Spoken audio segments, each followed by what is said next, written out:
ಎಷ್ಟು ಸೀಟ್ ಬರ್ತಾವೆ sir MP sir ರಾಜ್ಯದೊಳಗೆ ಎಷ್ಟು ಬರ್ತಾವೆ ಸರ್ MP 4ನೇ ತಾರೀಕು ಸಂಜೆ ಮುಂದೆ ಹೇಳ್ತೇನೆ.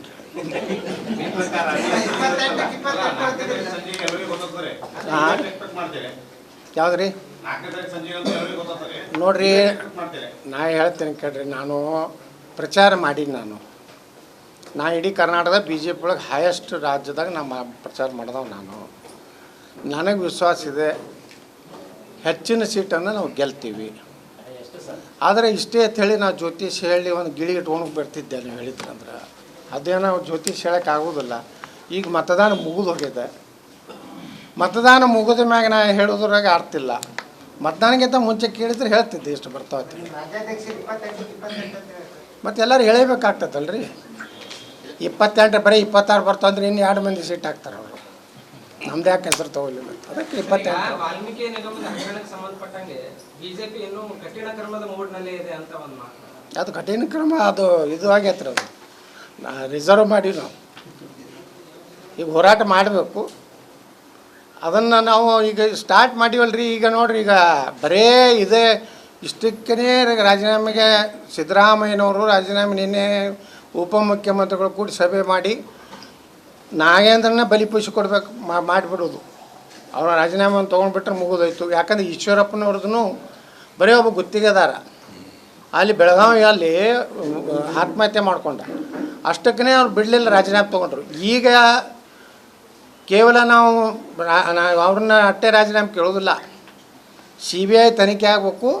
CBI ತನಿಖೆಯಲ್ಲಿ ಯಾರು ಅದಾರೋ, ಮುಖ್ಯಮಂತ್ರಿ ಅದಾರೋ, ಉಪಮುಖ್ಯಮಂತ್ರಿ ಅದಾರೋ, ಕೇಂದ್ರ ಕಾಂಗ್ರೆಸ್ ಹೈಕಮಾಂಡ್ ಇದೆಯೋ ಪ್ರತಿಯೊಬ್ಬರ ಮೇಲೂ ಆ್ಯಕ್ಷನ್ ಆಗಬೇಕು. ಯಾಕಂದ್ರೆ ಒಂದು ಅಕೌಂಟ್ ನನ್ನ ರೊಕ್ಕ ಹೋಗೋದಂದ್ರೆ ಹಂಗೆ ಹೋಗೋದಿಲ್ಲಲ್ಲ. ಅಲ್ಲಿ ಯಾರು ಸಿಗ್ನೇಟರಿ ಯಾರು ಇರ್ತಾರೆ.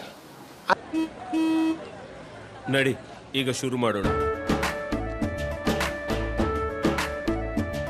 ಕೇಸರಿಯಿಂದ ಮನೋಲ್ಲಾಸ ಮನಸ್ಸು ಮತ್ತೇರಿ ಕುಣಿದಾಡಿದೆ ನೋಡು, ಮನಸ್ಸು ಮತ್ತೇರಿ ಕುಣಿದಾಡಿದೆ ನೋಡು. ಕ್ಷಣ ಕ್ಷಣವೂ ಆಚರಿಸಿ ಕೇಸರಿ ಹಬ್ಬ. ವಿಮಲ್ ಬಾಯಲ್ಲಿ ಹೇಳಿ ಕೇಸರಿ. IAS ಅಧಿಕಾರಿಗಳು ಇರ್ತಾರೆ.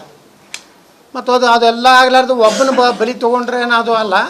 ನಮ್ಮ ಡಿಮಾಂಡ್ ಇರೋದು CBI ಆದಮ್ಯಾಗ ಯಾರ್ಯಾರು ರಾಜೀನಾಮೆ ಕೊಡಬೇಕು, ಮನೆಗೆ ಹೋಗ್ಬೇಕು, ಅದು ತಾನೇ ನಿರ್ಣಯ ಆಗ್ತದೆ.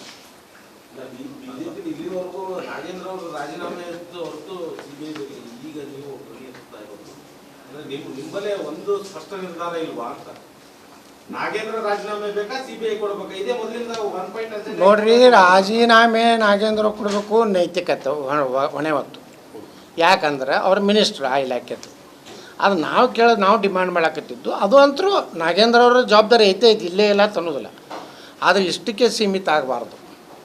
ಇದು ಸಮಗ್ರ ತನಿಖೆ ಆಗಬೇಕು. 187 ಕೋಟಿ ರೂಪಾಯಿ ಹಣ ಯಾರ್ಯಾರು ಸಂದಾಯಿತು, ಎಲ್ಲಿ ಹೋಯ್ತು ನೋಡ್ರಿ. ಪಾಪ ಇವತ್ತು SC/ST ಕಾರ್ಪೊರೇಷನ್ದಾಗ ಅವರ ಆರ್ಥಿಕ ಅಭಿವೃದ್ಧಿಗಾಗಿ ಅವರ ಬೋರ್ವೆಲ್ ಆಗಲಿ, ಅವ್ರಿಗೆ ಒಂದು ಕಿರಾಣಿ ಅಂಗಡಿ ಮಾಡಲಿ, ಒಂದು ಟೆಂಪೋ ತೊಗೊಲಿ, ಒಂದು ವಾಹನ ತೊಗೊಲಿ, ಮನೆ ನಿರ್ಮಾಣ ಆಗಲಿ, ಏನೇನೋ ಆ ಜನಾಂಗದ ಅಭಿವೃದ್ಧಿಗಾಗಿದ್ದು ಹಣ ತಿತ್ತೀರಂದ್ರೆ ಏನೋ ನೀವು ಏನು ನೈತಿಕತೆ ಐತೆ ನಮ್ಗೆ SC/ST ಬಗ್ಗೆ ಮಾತಾಡಲಿಕ್ಕೆ? ಈಗಾಗ ಧ್ವನಿ ಎತ್ತಲಾಗ ಪ್ರಿಯಾಂಕಾ ಖರ್ಗೆ ಅವರು ST ಜನಾಂಗದ 187 ಕೋಟಿ ರೂಪಾಯಿ ಹೋಗ್ಯಾವಲ್ಲ. ಇಡೀ ಗುತ್ತಿಗೆ ಹಿಡಿದವ್ರಲ್ಲ 100. ನಾನೇ ಒಂದು SC/ST ಜನಾಂಗದ ನಾಯಕ ಅಂತ ನಾನೇ ಅಂತೇಳಿ ಈಗ ಮಾತಾಡ್ರಿ ಪ್ರಿಯಾಂಕಾ ಖರ್ಗೆ ಅವರ. ನೀವು ಮಾತಾಡಿರಲ್ಲ ಈಗ 187 ಕೋಟಿ. ಹೌದು, ಇದು ಅನ್ಯಾಯ ಆಗಿದೆ.